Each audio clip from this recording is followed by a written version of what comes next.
Assalamualaikum warahmatullahi wabarakatuh. Perkenalkan, nama saya Muhammad Haidar Hilmi, guru dari SMP 3 Cikarang Selatan, Kabupaten Bekasi, Jawa Barat. Video ini merupakan tugas akhir pembatik level 3 yang sedang saya ikuti, sebuah video pembelajaran dengan materi belajar cerita imajinasi. Mari bercerita dan mari berimajinasi.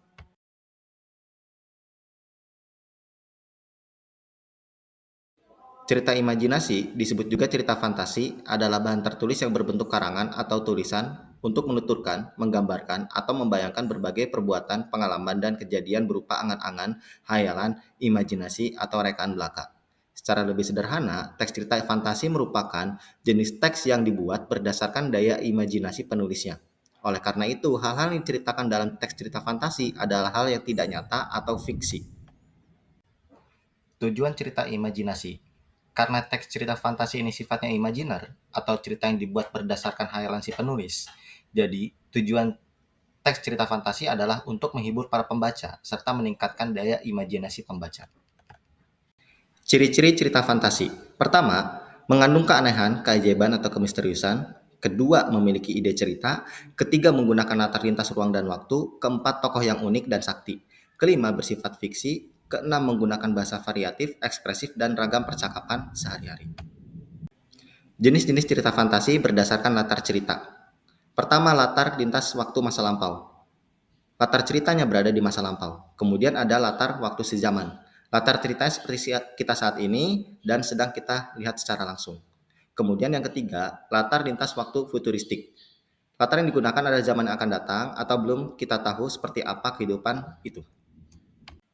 Kemudian jenis cerita, jika dilihat berdasarkan kesesuaian dalam kehidupan nyata, pertama ada imajinasi total, yang mana semua yang diceritakan tidak semua terjadi dalam kehidupan nyata kita. Lalu ada imajinasi irisan, adalah cerita yang mengungkapkan cerita imajinasi dan kejadiannya masih terjadi di dunia nyata. Unsur-unsur cerita imajinasi. Pertama, tema, merupakan gagasan atau inti cerita tersebut. Lalu latar, merupakan ungkapan cerita tentang tempat, waktu, dan suasana terjadinya cerita. Tiga, penokohan, merupakan pelukisan atau gambaran tentang tokoh yang ada pada cerita tersebut. Keempat, sudut pandang, merupakan cara pandang yang digunakan pengarang, penulis, untuk menyajikan tokoh, tindakan, latar, dan berbagai peristiwa yang membentuk sebuah cerita. Dan terakhir, amanat, merupakan pesan yang ingin disampaikan penulis dalam ceritanya. Lalu ada struktur imajinasi. Yang pertama, orientasi, merupakan bagian awal sebuah cerita atau perkenalan cerita itu sendiri. Lalu ada komplikasi, bagian yang menggambarkan awal munculnya masalah dan puncak dalam masalah tersebut di cerita itu. Dan terakhir resolusi, bagian akhir dari sebuah cerita atau akhir sebuah masalah.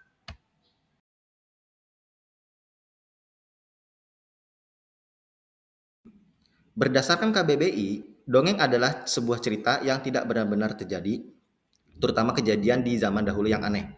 Bisa disimpulkan bahwa dongeng merupakan cerita rakyat yang fiktif atau hayalan dengan tema-tema yang imajinatif dan sering tidak masuk akal.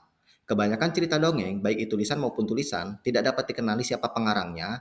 Hal ini dikarenakan banyak dongeng yang merupakan cerita turun-temurun dari masyarakat. Cerita rakyat adalah cerita yang berasal dari masyarakat lampau yang kerap diperkenalkan kepada generasi berikutnya. Hal tersebut merupakan ciri khas untuk negara yang memiliki beraneka ragam budaya dan sejarah seperti yang dimiliki negara kita Indonesia. Dalam cerita rakyat, biasanya menceritakan suatu tempat atau asal-muasal tokoh-tokoh yang dimunculkan pada cerita rakyat tersebut.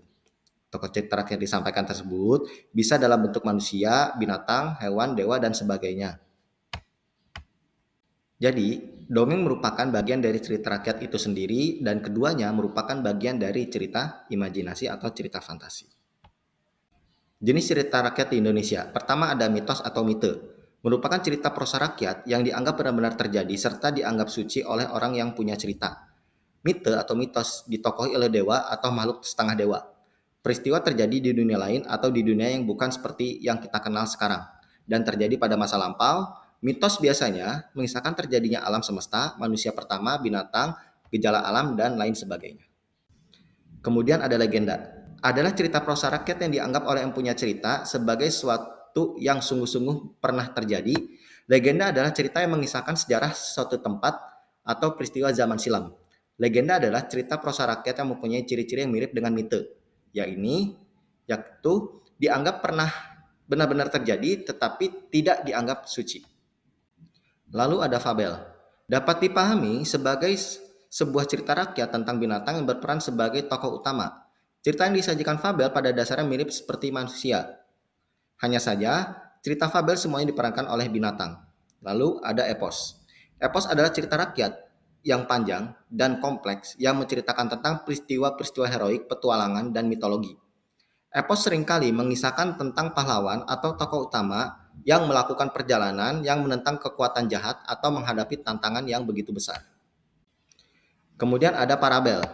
Parabel sendiri merupakan cerita rekaan yang menyampaikan ajaran agama, moral, atau kebenaran umum dengan menggunakan perbandingan atau ibarat. Lalu ada sage.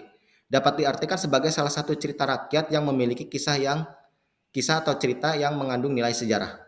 Lalu ada cerita jenaka. Sesuai namanya, cerita jenaka biasanya menceritakan mengenai suatu kebodohan lucu yang dilakukan oleh tokoh tersebut.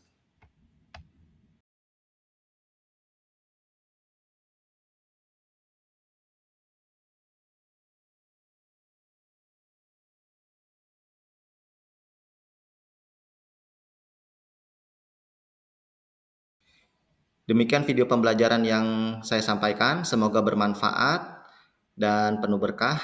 Mari terus belajar dan jangan berhenti untuk menjadi diri yang lebih baik.